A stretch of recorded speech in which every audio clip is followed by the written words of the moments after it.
what brought me to Islam is me trying to convince someone else to become a Christian. So we see how that turned out.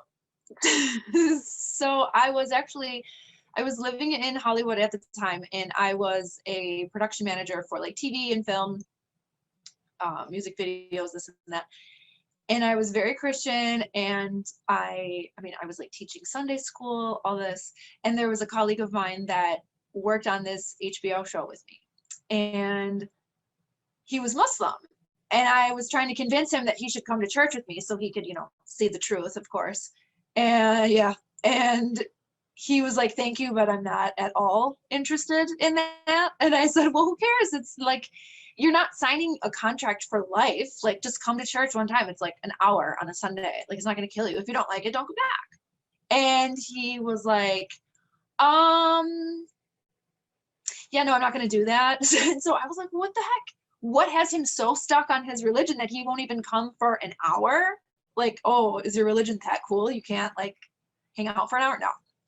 So I said, all right, listen, I have a Bible and I can quote Bible verses to you all day long, but it doesn't affect you because it's not your book. It's not your verses. It's not your scripture. What do you care? Okay, fine.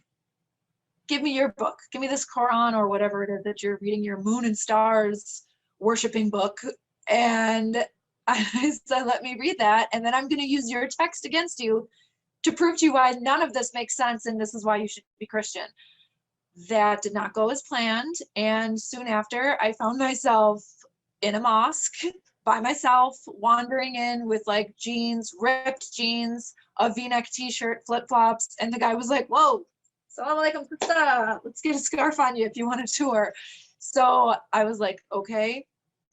And before I knew it, I was just blown away by the truth of this book that I was supposed to be using for research only.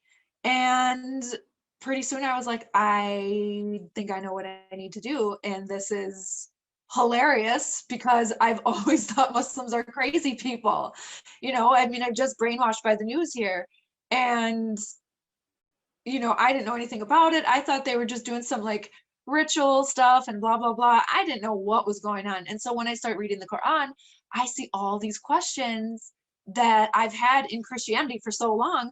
All of them were answered. And I'm like, wait a minute. You guys know about Adam and Eve? You guys know Moses too? What? These are our guys. I'm Christian. These are our dudes. Like, why are you like, you should know about this. How do you guys know? Well, I didn't realize how similar Islam is to Christianity. And I'm thankful that I knew as much as I did, because otherwise, had I not known those stories, I would have probably been a little hesitant. Like, okay, you're telling me this guy throws a stick down and all of a sudden it's a snake? All right, okay. No, thanks. But I already knew these stories from Christianity. So I was like, wait a second. You guys know he parted the Red Sea? Okay, what else do you know? And then it became more and more interesting to me. So after a while, I was just like inseparable with the Quran. I was just walking around everywhere. Like, I remember just walking all over LA, just walking like a crazed woman maniac with a big backpack on and my little Quran that was like this big. And I'm walking and I'm not even paying attention. I'm just reading. I'm flipping pages and I'm walking and I'm walking. I'm just trying to absorb every word. And then I was like, that's it. I gotta go. I gotta move. I gotta get out of here. I can't be here. And so I decided to do the obvious choice and sell everything I own, pack one suitcase, and buy a one-way ticket to Morocco. Makes sense. So I did that, and I didn't have a job. I didn't have family there, friends. I had nothing, no idea what I'm doing. I don't speak Arabic. I don't speak French, and no one there speaks English. Amazing. Good choice. I didn't really know what was going to happen, but I knew that I needed to make hijrah because I'm living in LA, and it's like, I'm like cruising Sunset Boulevard at night, like hanging with celebrities and living this like glamorous life that everyone wants that I could care less about. So I said, I gotta move. I gotta get out of here. And especially if I want to become Muslim for real, I cannot do that living in Hollywood. Like, it's never going to happen. My friends will never accept this. They'll tease me. I'll just be, you know, just a pile of nothing, because everybody's going to be like, okay, what are you, some wannabe Arab? Okay, you're Muslim, whatever, let's go out. You know, I knew that they weren't going to take me seriously. So I said, okay, that's fine. If my surroundings are going to change who I am, then if I want to change who I am, I should change my surroundings. So I did that, moved to Morocco, and decided to take my Shahada there in Casablanca, because I was almost done with the Quran, almost done. And I said, wait a minute, I want to wait. It took me like 2 weeks after I arrived to finish the rest of it, because I was like, everything makes sense, but I don't want to take the Shahada and become Muslim, because I know what a serious decision and life-changing statement that it is.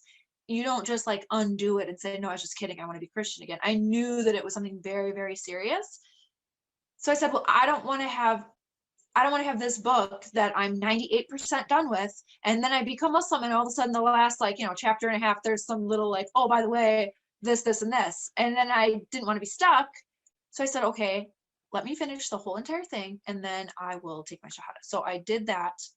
That was December 31st, 2010. So it's been over a decade now that I'm Muslim, alhamdulillah.